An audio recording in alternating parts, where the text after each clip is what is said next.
Good day and welcome to this episode of Iconic Wheels SA. My name is Stanley Willis and today I'll be having a look at the Alfa Romeo 147 GTA. One of my subscribers actually suggested I review this car, so here we are. The 147 was produced between the years of 2000 and 2010. It won the European Car of the Year in 2001. There are a few different models produced, with the engine variants being a 1.6 petrol, a 1.9 turbo diesel, a 2-litre petrol and a limited edition 3.2-litre V6 petrol engine which went into the GTA. The 147 GTA produced 184 kilowatts at a top speed of 246 kilometers per hour and went from 0 to 100 in 6.3 seconds. The GTA also had an upgraded suspension, broader wheel arches and came out with 17-inch rims. A total of only 5,029 147 GTAs were built between 2002 and 2005, which make up less than 1% of the approximate total of 580,000 147s produced during the entire production run. The GTA badge was originally used on the lightweight Alfa Giulia built back in the 1960s. GTA stands for Gran Turismo Alleggerita, which means lightened or lightweight in Italian. The owner that I'm meeting today has two of these 147 GTAs in his collection. Hi Ian, how are you doing? Pleased to meet you. Thanks for being on the show, I appreciate it. Most welcome. Great, man. So tell us a story about how you ended up buying these two 147 GTAs. So the first one I landed up buying, it was from a guy down in Cape Town. Right. He was a professional athlete and Okay. he needed to sell his car pretty desperately. And that was this white one, yeah? Hey? This was the white one. Oh, right. The white one that happens to be white now. It was originally black. We Okay. had it wrapped. Right. And yeah, so I phoned the guy up. He told me it was for sale and Okay. we negotiated a price over the phone. I agreed to the price, climbed on a plane, flew down to Cape Town, went, saw the car. 10 minutes later, I had paid him the money, climbed in the car, Oh, there we go. and drove the car straight back to Johannesburg there and then on the spot. It took me, I think it was 15 hours to get back here. Right. But the crazy part was I never even thought about it. It's an Alfa Romeo and it's a GTA. You know, who goes and drives 1,600 kilometers without knowing what's going to happen with the GTA? And not a problem, except for the little fuel leak we had out of the back. We couldn't fill the tank up to the top. Okay. And yeah, that was history. Okay. So that was the white one, and you mentioned to me earlier that you bought the red one, I think, earlier this year. So end of January this year, I was driving past a dealership.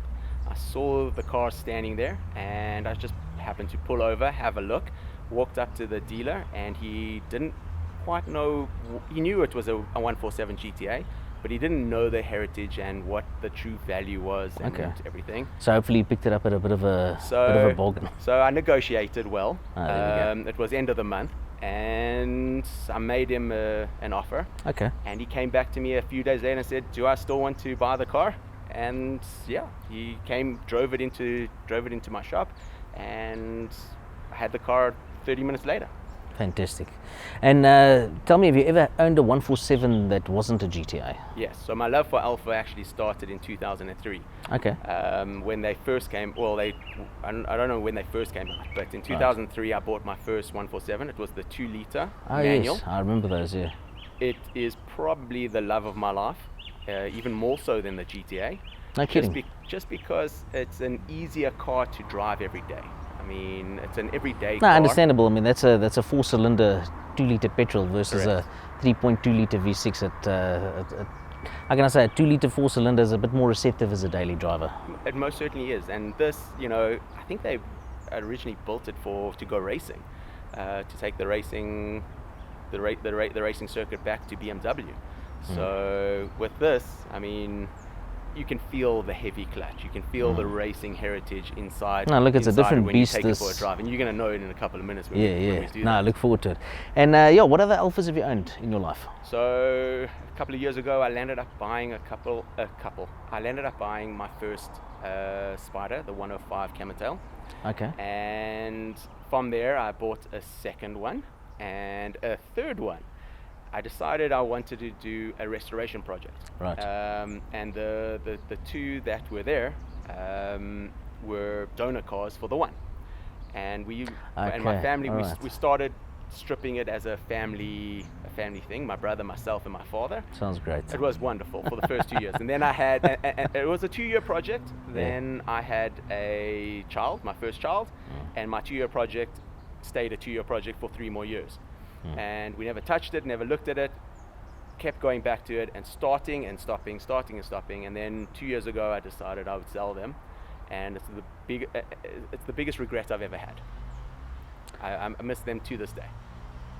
Well, look, I'm sure, when you're ready, one will come up for sale again, and right time, right place. That's how it goes. Yeah, that's for sure.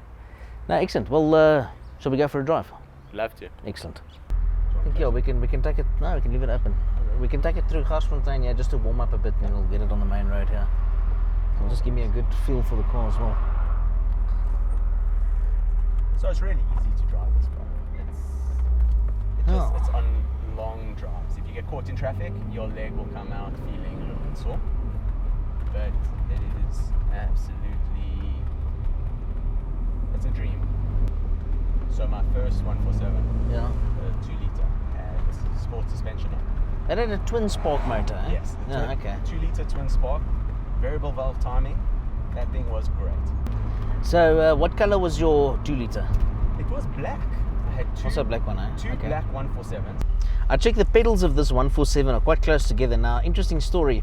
The very first car that, was given to me when I was 18 by a friend of my parents was an old Alfa 33. Yes. And I kid you not, the pedals were literally next to each other like this. It was... so what makes this car really cool and kind of iconic is, obviously it's really, really limited and only 5,000 odd built. And the fact that it's like an old school hot hatch, with that, using the recipe that you take a really small little body and you chuck a massive naturally aspirated block and motor and engine in there. That's just really cool. So this 3.2-liter motor is the Busso motor. Yeah. And I think this is the last one that they ever made. They stopped making this and they went and they bought the GM motor after this and started putting it into the 159 and the Barrera and all those cars. So it's no longer actually an Italian engine. It is the GM motor that went into the newer cars after this. Okay. So this is the last one of the Busso motors. It takes a little bit of time. They were at 2. Okay, now you get sufficient. Now the engine oil's warm. Now the engine won't get hurt. It's an Italian car. You got to look after them before you. Of course. Jeez, this is quite a hill. Yeah, it is. No, it's certainly. I haven't come this far down. No, this is a nice little place just to bring out a car, just feel it a bit, you know what I mean? So the rev limit on this will kick in at just over 6,000 in first and second. Go to the end, turn around, and come back. I picked up a screw once right at the bottom there, so I don't really trust that piece of road. Lucky you know somebody in the tire. Yeah, no, I do. So smash it. First and second is going to come in.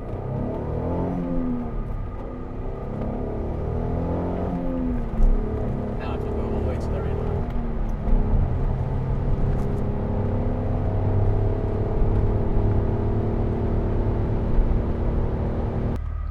Right, from a stand, let's see how it feels. Should be 6 seconds.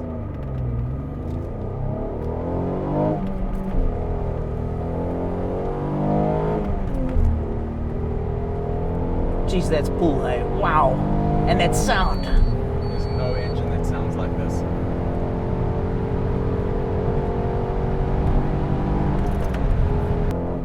Go, go, go.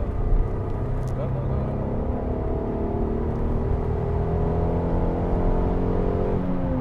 Oh man, that sound.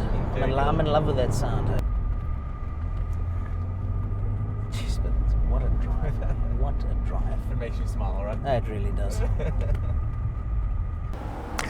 Ian, thank you so much. I really do appreciate your time today. It was an absolute pleasure driving both of these Alfas. Yeah, definitely one for the books. I appreciate it, and I'm glad you had fun, and I'm glad you could show people what Alpha's really about. No, absolutely. There we go. Thank you. Appreciate it. Thank you.